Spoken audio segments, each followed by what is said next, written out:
96.9 WBZH and 101.1 WHSM, Hayward's home for real news and great conversation. Here's your Daily News Roundup.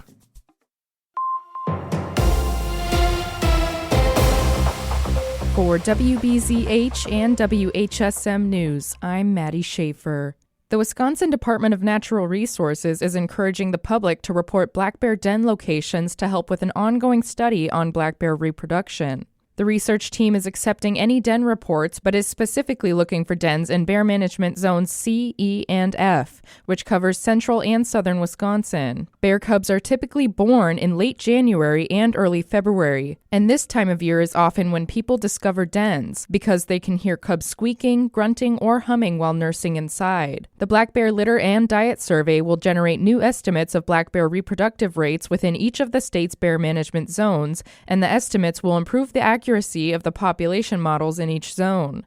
The project was started in 2021 and is now going into its 5th year. The purpose of the project is to place GPS collars on sows, or female bears, and track them over the years. The data will let researchers understand litter frequency and cub survival rates. DNR research scientist Aaron Morrison says public assistance is essential to increasing their sample size.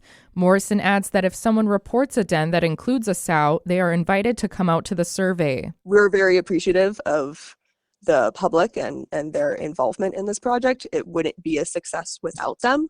And so we like to be able to invite them out on those surveys as a way to kind of show them a part of the research that they're involved in. Morrison says that individuals reporting dens should keep track of the GPS coordinate, take photos of the den, and give a description of the site and surrounding area, and make note of any bear activity. To report the activity, visit the DNR's Black Bear Den submission form. The Wisconsin Department of Natural Resources is encouraging Wisconsinites to learn about flood risks across the state and available flood insurance options this week during Flood Insurance Awareness Week. Isabella Nieto has more. Because flooding has historically been the state's most common natural hazard, homeowners should prepare for the spring season and look into flood insurance.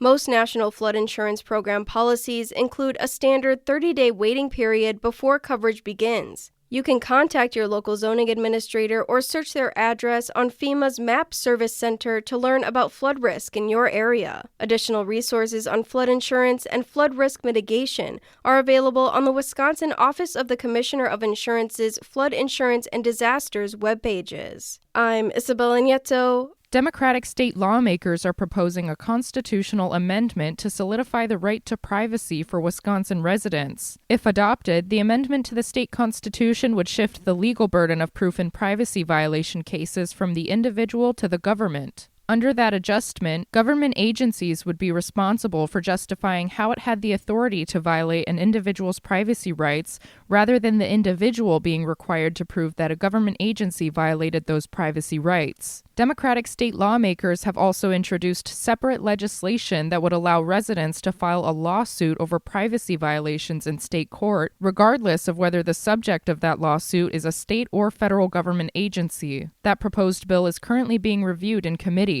Democratic state lawmakers are hoping the proposed constitutional amendment will gain bipartisan support. It must pass in both the state assembly and Senate in 2 consecutive sessions before it appears on a statewide ballot for voters to approve. The Wisconsin Department of Health Services confirmed the state's 2nd case of measles this year. A UW-Madison student who lives off campus is receiving care. The case is unrelated to a case earlier this year in Waukesha County. However, in both cases, they were exposed during international travel. Measles is highly contagious. Symptoms appear 1.5 to 3 weeks after exposure. The Department of Health Services says more measles cases are occurring due to reduced vaccination rates. A Wisconsin congressman is proposing a package of election bills that would change how votes are cast and counted nationwide. Congressman Brian Stiles' plan would require absentee ballots to arrive by Election Day, photo IDs to vote, and proof of citizenship for registration. It would also ban ranked choice voting and ballot harvesting. Stiles says the goal is to boost confidence in elections and make them easy to vote but hard to cheat. Democrats have not yet responded to the proposal. It's Career and Technical Education, or CTE, month in Wisconsin. And the Wisconsin Department of Workforce Development and the Wisconsin Department of Financial Institutions are celebrating the role career and technical education plays in preparing students for success. CTE helps improve academic performance, increases graduation rates, and provides students with the skills and real-world experiences needed to succeed in post-secondary education and high-demand careers. CTE programs across the state collaborate with business and industry partners to meet evolving workforce needs, support local economic growth, and prepare students for career fields expected to grow in the coming years. The Hayward High School offers CTE programs and provides students with specific technical skills, soft skills, and workplace readiness skills. For WBZH and WHSM News, I'm Maddie Schaefer. With Civic Media News, I'm Terry Miller. Wisconsin took another pounding from storms last night with tornado and high winds. Rain and hail fell on already saturated soil, and flooding concerns are growing after what's been one of the wettest starts to April in years. In northeast Wisconsin, the focus has been on the Big Falls Dam on the Little Wolf River. Water levels there rose sharply in the past 24 hours, and officials warned that failure was imminent. Rivers across the state, including the Wolf and Fox, remain high or just above flood stage.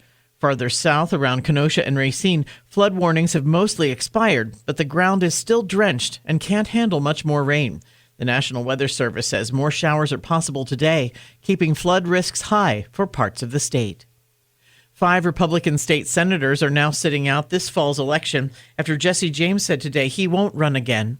James had planned to take on Democratic Senator Jeff Smith for a western Wisconsin seat, but he's dropping out, saying time away from his family played a big role in the decision. His choice means Republicans lose another possible candidate in what's already a tight race to keep their majority. The GOP started this session with 18 seats to Democrats' 15 and will need to win at least 2 of 4 swing seats to stay on top. Senator Howard Markline is now the only Republican planning to run again in those contested districts. And a lab worker at the University of Wisconsin-Madison is in trouble with the law. Police say Makoto Kuroda was arrested last week on charges of recklessly endangering safety for having a chemical in the lab. It's unknown what the chemical was, but police were called when an odor was coming from the facility. The 41-year-old Madison resident was taken into custody and booked into Dane County Jail. Officials called it an isolated incident, adding there's no danger to the public. More news is available at civicmedia.us. Another loss for Milwaukee. Hi, I'm Mike Clemens with sports. Baseball. When the Brewers host the Blue Jays tonight, they'll be trying to snap a 6-game losing streak. The Crew losing 9-7 last night in extra innings. They're now at 500 with a record of 8-8. Tonight it's Chad Patrick on the mound for Milwaukee against the Blue Jays right-hander Dylan Cease. Christian Yelich is out, placed on the 10-day IL with a groin injury. One report, though, says he could be out 4 to 6 weeks. The Wisconsin Badgers have named Marcus Sedberry as the interim AD to replace Chris McIntosh as athletic director. Sedberry's been an assistant the past 4 years. Head coach Luke Fickell says McIntosh told him last week he was leaving for a job with the Big Ten. As Mac and I sat and we talked about like having a guy, if you know him really well and you could sit down and be friends with, but we all understand this is big boy ball and this is a big business, and it comes down to doing your job and doing it really well. And what helps the relationship best of all is having success on the field and having a good product. That's Luke Fickell with Sports. I'm Mike Clemens. We have a little fog out there this morning. Once that goes away, partly to mostly cloudy today with a high right around 66 this afternoon. Tonight, a little scattered rain, otherwise partly cloudy. Will drop to 40 for a low. Tomorrow, a few showers in the morning, then partly cloudy to mostly sunny with a high of 71. I'm meteorologist Sean Cable. That's your Hayward News Roundup from WBZH and WHSM. Find more news anytime at wbzh.fm/news. Subscribe to this podcast on Spotify, Apple, or wherever you find your podcasts.